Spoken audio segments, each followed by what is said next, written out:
Sacándote de profesor y llevándote al doble comando que haces, que es el de escritor, sos un artista además, también ahí hay algo que muchas veces se supone complejo, algo que no se entiende, y lo que sucede es que quizás es más complejo una novela o un cuento que tiene una superficie de fácil acceso y que por debajo suceden otras cosas.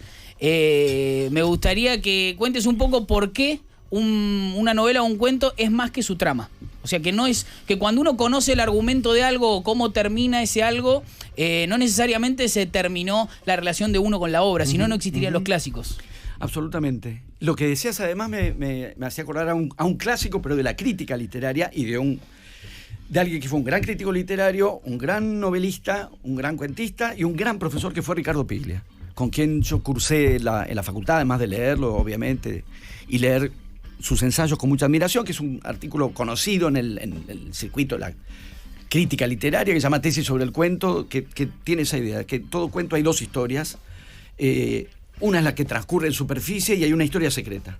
Y que la historia secreta, la que corre por debajo, no en un sentido de la profundidad del inconsciente y nada por el estilo, no, un tipo de construcción narrativa, por el cual, un poco en la línea de la teoría del iceberg de Hemingway, que vemos algo y en realidad hay algo ahí sumergido. Y que eso que está sumergido emerge en el final. La historia secreta resuelve en realidad el relato cuando emerge. Los textos tienen su complejidad, sin duda, los buenos textos tienen su complejidad. Está siempre el desafío de que la lectura complejice. Por lo mismo, porque podemos aplanar a Borges, que es complejo, aplanarlo, allanarlo y darlo en 20 minutos. O podemos tomar un texto, en principio, simple o aparentemente simple. Insisto en que es aparentemente simple. Y como ahí donde leer es plantearle preguntas a un texto, ahí donde leer puede ser plantearle cuestiones a un texto, si las preguntas son complejas y si las cuestiones son complejas, un texto aparentemente simple revela su complejidad que por ahí en primera instancia o a primera vista no aparecía. Si un texto no soporta en el sentido material preguntas o planteos complejos, es que el texto no es bueno. Bien. Ese es un criterio. No el único. No es el único, pero ahí tenemos un criterio posible de cómo sabemos si un texto es bueno o no es bueno, lo vamos a dar o no lo vamos a dar. Yo tenía un profesor que decía, una obra maestra es hacer tender el azar a cero. Como que todo, detrás de todo lo que vemos o lo que leemos existe una decisión, un porqué. Depende, sí. Si uno piensa en Borges, sí. Porque hay distintos tipos de literaturas, hay distintos tipos de perfección también. Si uno asocia obra maestra también con se está perfección. hablando algo, sí, una especie de gran supuesto, ¿no? Porque los supuestos tienen que ver con distintas concepciones de la literatura. Y por lo tanto, cuando un texto está logrado y cuando no, también depende de lo que el texto se propone y de la idea de literatura que se pone en juego. Porque si uno piensa en Borges, por ejemplo, y esto puede tener que ver también con la elección de Borges de escribir cuentos y no novelas. Una novela admite algo que no cierra perfectamente. Y hasta no solo lo admite, puede que lo necesite. Mientras que la premisa de un texto en el que no falta nada y no sobra nada, y que todo queda ajustado como si un cerebro total, Borges tenía un cerebro literario total, como si un cerebro total hubiese ajustado cada coma. Un cuento de Borges puede tener eso, tiene eso. Ahora, puede haber un tipo de escritor y un tipo de literatura que apueste a la contingencia, a lo que se sale de cálculo, a lo que parece transcurrir siguiendo lo que llamaríamos un plan o un lineamiento bien definido, y lo que se busca es que eso se desajuste, se dispare, se fugue hacia no se sabe qué, y dejar que el texto se dispare azarosamente, que es algo que uno podría pensar mucho más en la literatura de César Aira. Que además, como de libro en libro casi siempre ocurre eso, uno diría paradójicamente, salirse de cálculo ya pasaría a ser parte del cálculo. Es una decisión, la no decisión. Exactamente. Bueno, pero incluso en esa lectura uno podría llegar a la frase, el arte es decisión, es decidir. En un punto sí. Lo pasa después hay escritores más cerebrales, más autoconscientes, y escritores más intuitivos.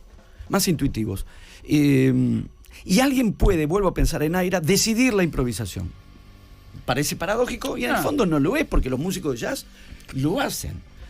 Vienen en la partitura, leen, y en un momento dice, ¿y ahora? a improvisar. Bien. En ese momento, decisión e improvisación, decisión y azar Son uno. se tocaron, claro, se tocaron. Y alguien puede hacer, vuelvo a pensar en Aira, y pienso también por algo el género predilecto, en términos narrativos, no predilecto, único de Borges, era el cuento, quiero decir, no escribió novelas, por un lado. Y por otro lado, César Aira ha escrito y publicado textos de 8 páginas y les ha llamado novelas. Y no cuentos. Yo creo que un poco porque la novela es el género que se predispone mejor a que las líneas narrativas se fuguen y se entreguen a la improvisación y al azar, y un cuento tiende a ser más ajustado. En relación a lo de la trama, no olvido las preguntas. Nos va desarrollando. Sí, es una cuestión clave la que vos marcás, también en términos de qué pensamos que es la literatura, cada lector. ¿Qué es leer para cada lector? ¿Qué lee cuando lee cada lector? Un lector puede leer una trama. Hay lectores de trama. Y hay lectores que, como son lectores de trama, que son los que te dicen, no me cuentes el final, que igual no se excluye. Puede no haber un lector solo de trama y que tampoco quiere que le cuenten el final. Sí. Porque uno no lee solamente la trama, pero lee también la trama. Ahora, el que lee solo la trama tiende a concebir a la literatura, estoy tratando de ser descriptivo y no calificativo. Para esa concepción la literatura es, ante todo, contar historias. Es una concepción. Muy válida eventualmente, no es la mía. Muy válida y muy extendida. El que llega a un texto con la expectativa de la historia que me va a contar va a seguir ante todo la trama. Uno, aún leyendo tramas, puede darle una vuelta a eso. En relación, igual estamos en este momento concentrándonos en géneros narrativos. No estamos pensando en poesía, no estamos... En géneros narrativos, digamos, donde la trama está en primer plano, también es cierto que uno puede decir, quiero seguir la trama, acá me están contando una historia. ¿Y cómo está contada esa historia? O sea, la diferencia entre narrar, que es algo que hacemos todos los días, digamos, la narración no es una práctica de discurso específicamente literaria. El soneto sí. Nadie hace sonetos si no está haciendo literatura. Okay. Pero no podríamos trasladar eso y decir nadie hace una narración si no está haciendo literatura. Al revés, todos hacemos narraciones todo el tiempo. No hay día que no estemos en algún momento narrando algo. Contamos algo. Claro. Pero aparte contamos. Llegás y decís, ¿qué te pasó hoy? Una anécdota. ¿Por qué tu día hoy fue de 9 puntos? Bueno, porque fui a la facultad a hacer un trámite, pensé que me iba a salir mal y me salió bien. Y después me fui al bar, etcétera. Ya estoy contando. Entonces, si narrar es una práctica social generalizada y no solamente literaria, podemos preguntarnos cuándo, digamos, qué marcas propias de la literatura o qué pasa con la narración cuando esa narración es literaria. Yo diría, una marca que yo subrayaría es, esa narración responde a una premisa explícita o no. Quiero decir, en relación a lo que decíamos de decisión o intuición. Puede ser consciente o puede ser intuitiva, pero no narrás sin preguntarte cómo narrar. Ya la sola situación de decir, va en primera persona, va en tercera, va en segunda, en presente, en pasado. El narrador se identifica con lo que está contando, se involucra con lo que... Está en tercera, pero se involucra. Está en primera, pero no se involucra. Ya hay decisiones tomadas ahí. Ya estás tomando Incluso decisiones. Y estás tomando decisiones del orden de cómo narrar lo que quiero narrar. Eso decide la trama, pero no es puramente la trama. Vos eso no lo vas a resumir si alguien te dice de qué es esa novela. Sí. Inclusive teniendo en cuenta esa forma de decidir cómo narrar, incluso sin preguntártelo. ¿No crees que también existe una forma de leer de esa manera, incluso sin preguntártelo? O sea, uno puede abordar una primera historia simple, una primera historia tranquila, creyendo que está accediendo solamente a la trama, y detrás también le está sucediendo todo lo que le puede estar sucediendo por debajo de ese texto o esa película. Sí, es perfectamente válido. Es perfectamente válido.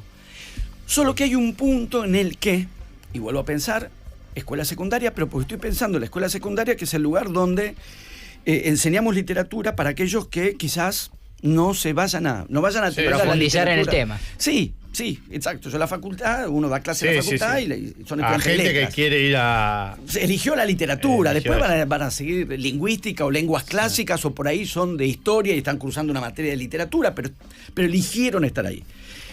Cuando yo daba clases en secundario, muchas veces a mí la literatura me apasiona, pero hay que respetar la no pasión ajena. Y muchas veces antes de entrar al aula me decía a mí mismo, un cuento de Borges puede ser para alguien lo que la ecuación de doble incógnita era para mí. Un problema que hay que ver cómo lo pasamos y la vida sigue. Claro que por pasión literaria, uno quiere encender o despertar una pasión de lectura, pero eso puede tocar también los de matemática, quieren despertar pasión por la matemática, los de geografía por la geografía. Pero si pensamos en un lector que siga siendo lector, cuantas más herramientas le das, mejor lector, mejor en el sentido de más amplio, más elementos le das para poder leer. Eso no tiene por qué quitarle espontaneidad al lector que simplemente lee. Pero en el momento que vos decís, hay tipos de narrador, y no solo primera, segunda o tercera, omnisciente, testigo, lo que más básicamente enseñamos. Tipo de narrador es una posición desde donde se está narrando, y eso va a disponer una posición desde donde vos vas a leer. Claro. Ahora, hace poco, ¿te acordás que conté que leí un libro que hablaba en tercera y en primera? O sea, como que él contaba el cuento desde afuera, pero después participaba del... ¿Cuál es? Es que, una vez formulada la cuestión básica, digamos, la versión simple o el nivel simple del asunto, si la historia me pasó a mí, la cuento en primera. Si le pasó a otro, la cuento en tercera. Si le pasó a otro, pero yo estoy ahí, es tercera, pero testigo. Si estoy afuera, omnisciente. Perfecto. Es el nivel de combinaciones Presente, y de variaciones. No puntuación, como hacía Saramago. La no puntuación, romper con las convenciones de la puntuación. Que alguien que se desconoce a sí mismo. ¿Qué pasa con un personaje que se desconoce a sí mismo? Vos podés elaborar eso a nivel de la trama y decir, se desconoció, se vio hacer eso y no pudo concebir que era el mismo, se sintió otro, y ahí lo estás diciendo. Una voz en off. Estaba en una. Sí, estaba en una. Mil variaciones donde en el nivel de lo que estás diciendo, en el nivel de lo narrado, estás marcando que alguien no se reconoce a sí mismo. Sí.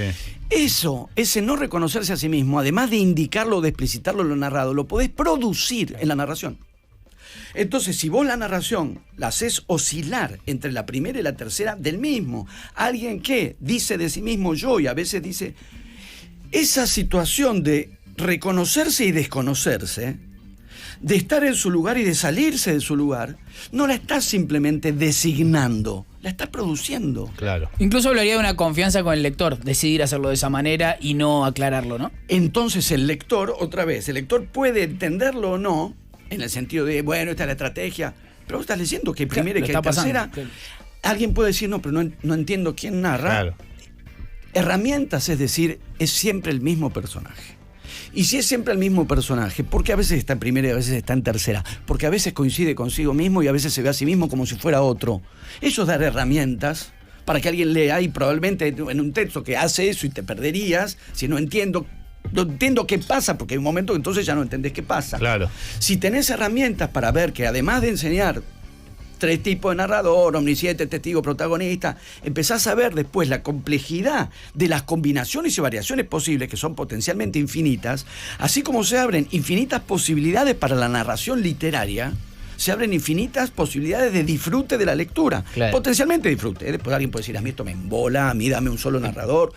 Pero en principio estás dando herramientas para poder acceder a la complejidad de un texto que, si tiene esas características, es más complejo.